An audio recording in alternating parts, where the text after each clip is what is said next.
Renonce aux distractions matérielles. Renonce aux distractions matérielles et accepte ta mortalité, pour diriger ton esprit avec sagesse et sérénité. Tout ce que je suis, c'est une combinaison de chair, de souffle et d'un principe directeur. Renonce aux distractions et ne te laisse pas absorber par elles. N'accorde pas trop d'importance à la chair, qui n'est que poussière et os, et considère le souffle comme un vent éphémère. Concentre-toi sur ton esprit, ne le laisse pas être esclave de l'égoïsme, de la colère contre le présent ou de la peur de l'avenir. Renonce aux distractions matérielles.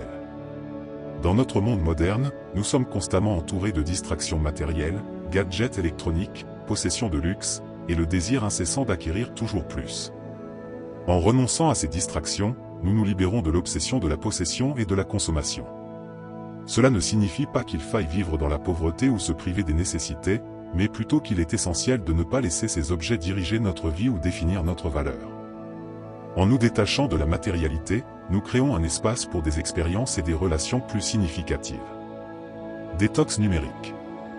Prendre des pauses régulières des écrans et des réseaux sociaux pour se reconnecter avec soi-même et avec les autres. Par exemple, instaurer une journée sans écran chaque semaine. Simplification. Désencombrer son espace de vie en se débarrassant des objets superflus. Adopter une approche minimaliste en se concentrant sur les possessions qui apportent réellement de la valeur à notre vie. Achat réfléchi.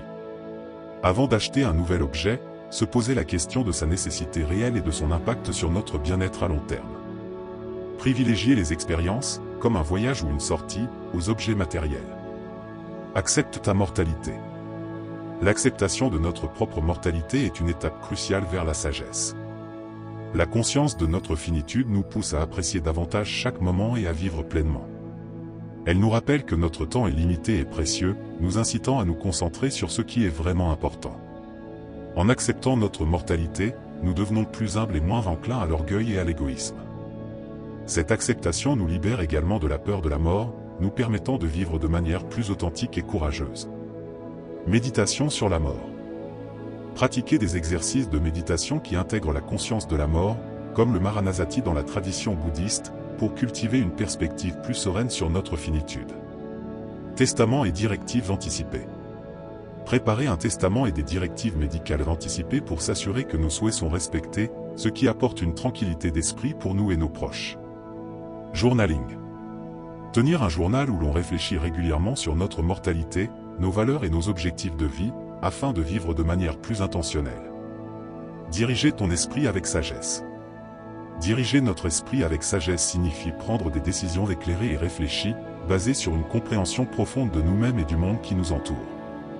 Cela implique de cultiver la prudence, la justice, le courage et la tempérance. La sagesse nous aide à naviguer les défis de la vie avec clarté et discernement, à éviter les pièges de l'impulsivité et à agir de manière éthique et responsable. Un esprit sage est capable de voir au-delà des apparences et des illusions, reconnaissant la véritable nature des choses. Lecture et apprentissage continu. S'engager dans une lecture régulière de textes philosophiques, spirituels et éducatifs qui enrichissent notre compréhension du monde et de nous-mêmes. Prise de décision réfléchie.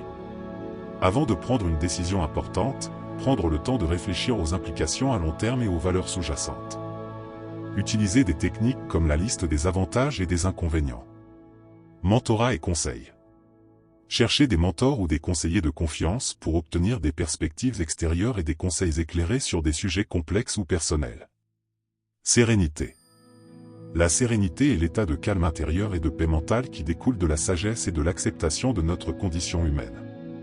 Elle nous permet de rester équilibrés face aux épreuves et aux tribulations de la vie.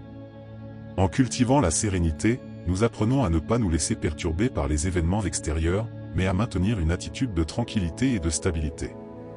La sérénité est le résultat de la maîtrise de soi et de la compréhension profonde que, bien que nous ne puissions pas contrôler tout ce qui se passe autour de nous, nous pouvons toujours choisir notre réponse. Pratique de la pleine conscience. Intégrer des pratiques de pleine conscience et de méditation dans la routine quotidienne pour cultiver un état de calme intérieur. Par exemple, commencer la journée par 10 minutes de méditation. Gestion du stress. Utiliser des techniques de gestion du stress comme la respiration profonde, le yoga ou les promenades en nature pour maintenir une tranquillité mentale. Rituel de gratitude. Chaque soir, écrire ou réfléchir à 3 choses pour lesquelles on est reconnaissant. Cela aide à maintenir une perspective positive et sereine. Conclusion. En renonçant aux distractions matérielles et en acceptant notre mortalité, nous nous ouvrons à une vie dirigée par la sagesse et la sérénité. Cette approche nous permet de vivre de manière plus consciente, de prendre des décisions plus éclairées et de trouver une paix intérieure durable.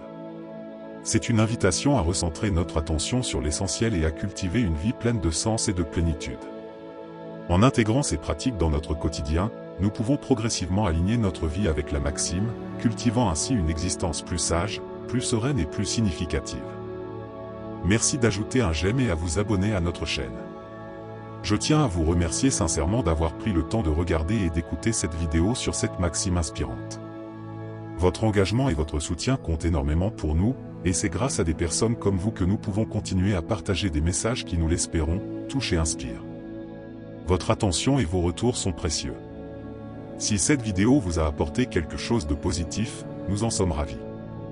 N'hésitez pas à partager vos réflexions en commentaire, cela nous aidera à continuer à créer du contenu qui résonne avec vous. Merci encore pour votre précieuse attention et à très bientôt pour de nouvelles inspirations sur votre chaîne, La vie est une pensée.